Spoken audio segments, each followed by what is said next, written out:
Foreigner बहू। प्रवीण आज के जमाने का लड़का है, बहुत ही मॉडर्न और चाहता है कि लोगों में उसकी वाहवाही बनी रहे।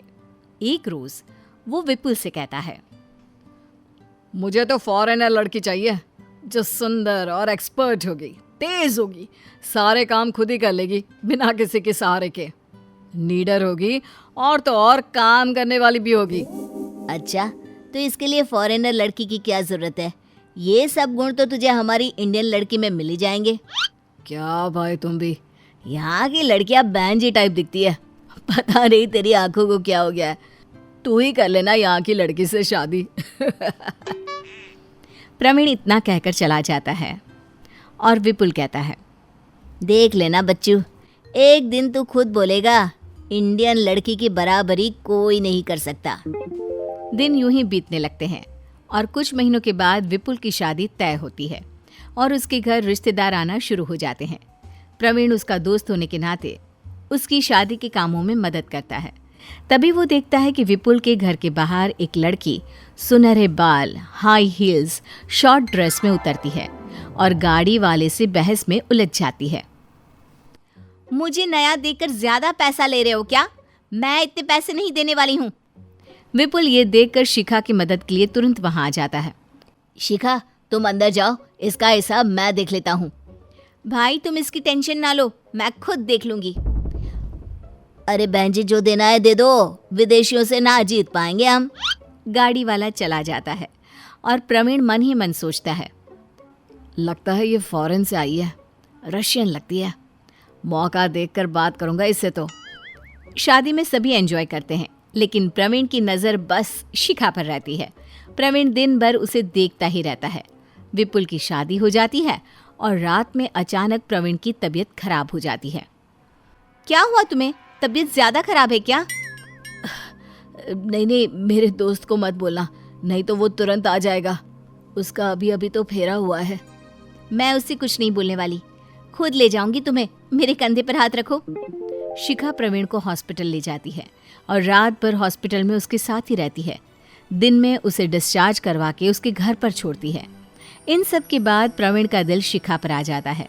विपुल को पता चल जाता है कि प्रवीण शिखा से प्यार करने लगा है, इसीलिए विपुल शिखा से कहता है, शिखा, प्रवीण को सबक सिखाना जरूरी है। वो तुम्हें विदेशी समझकर तुमसे प्यार कर बैठा है। उसे पता नहीं चलना चाहिए कि तुम फॉरेनर नहीं हो। जब तक तुम उसे ये समझा ना दो कि जो हम देशी कर सकते हैं वो विदेशी कभी नहीं कर सकते हैं। वैसे मेरा दोस्त हीरा है, जो भी उससे शादी करेगी खुशी रहेगी। भाई आप चिंता मत कीजिए, I will handle everything in a better way. Shikha कुछ महीनों के लिए विपुल के यहाँ ही रुक जाती है। प्रवीण और शिखा की नज़दीकियाँ बढ़ने लगती है। दोनों छुप छुप कर मिलना शुरू कर देते हैं। एक दिन शिखा प्रवीण से कहती है, मैं रोज रोज तुमसे नहीं मिल सकती हूँ, मुझे अपने ऑफिस का काम भी तो करना होता है। अरे ऐसी कौन सी कंपनी है जो तुम्हें इतने दिनों से वर्क फ्रॉम होम की फैसिलिटी दे रही है? I am working from a very long time और आउट ऑफ इंडिया ये फैसिलिटी बहुत कॉमन है। प्रवीण वहाँ से चला जाता है और रात को लेटे लेटे सोचता रहता है, शिखा को प्रपोज कैसे करूं? उसकी एक हाँ से मेरी जिंदगी बदल जाएगी, मैं भी फॉरेन घूम पाऊंगा और लोगों में मेरी इम्प्रेशन पड़ेगी कि मेरी वाइफ फॉरेनर है।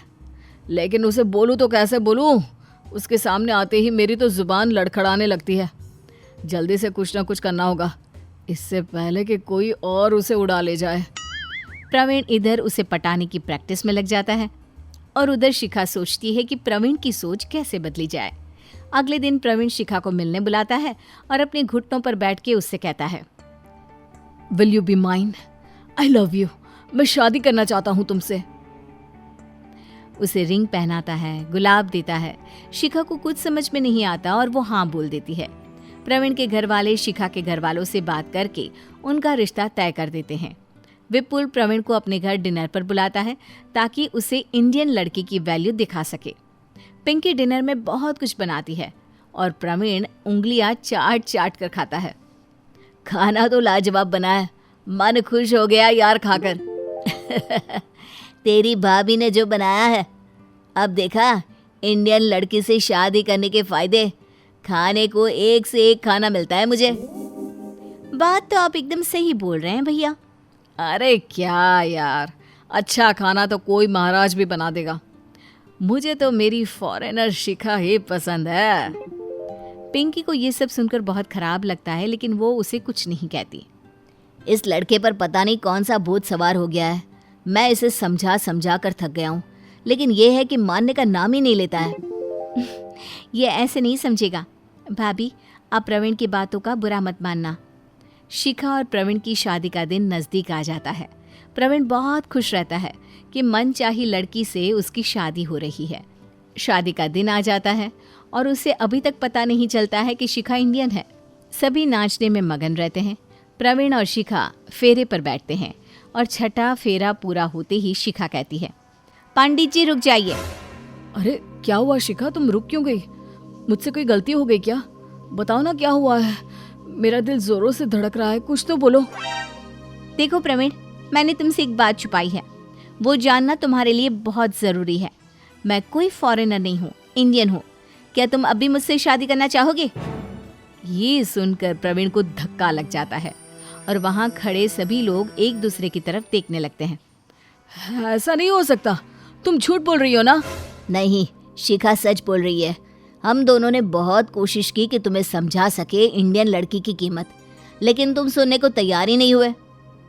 क्या तुम अब भी मुझसे शादी करने को तैयार हो? प्रवीण चुपचाप वहाँ से चला जाता है और शादी में आए सभी लोग लौट जाते हैं। शिखा रोने लगती है। प्रवीण ने मुझसे कभी प्यार किया ही नहीं था। मैं बहुत बदनसीब हूँ। इतने में ही प्रवीण वहाँ जाता है और पंडित जी से कहता है, पंडित जी, मंत्र चालू कीजिए, मेरे फेरे पूरे नहीं हुए हैं। शिखा अपने आंसू पोंछ के फेरे के लिए खड़ी हो जाती है और फेरा पूरा होने के बाद प्रवीण कहता है, मुझे माफ़ कर दो शिखा, मैं फॉरेनर लड़की की ख्वाहिश में अंधा हो गया था। मुझे तुम जैसी लड़की तो विदेश में भी नहीं मिलती। जब मैं फेरे छोड़कर गया तब मुझे ये एहसास हुआ कि मैं तुम्हारे दिल और स्वभाव से प्यार करता हूँ और तुम्हारे बिना नहीं जी सकता। तुम जो भी हो मुझे पसंद हो, नहीं चाहिए मुझे कोई विदेशी। माई इंडिया इज़ द बेस्ट। चलो दोस्त, तुम्हें अकल तो आ गई। और बाद में प्रवीण और शिखा खुशी खुशी साथ रहने लगते हैं अपने इंडिया में ही।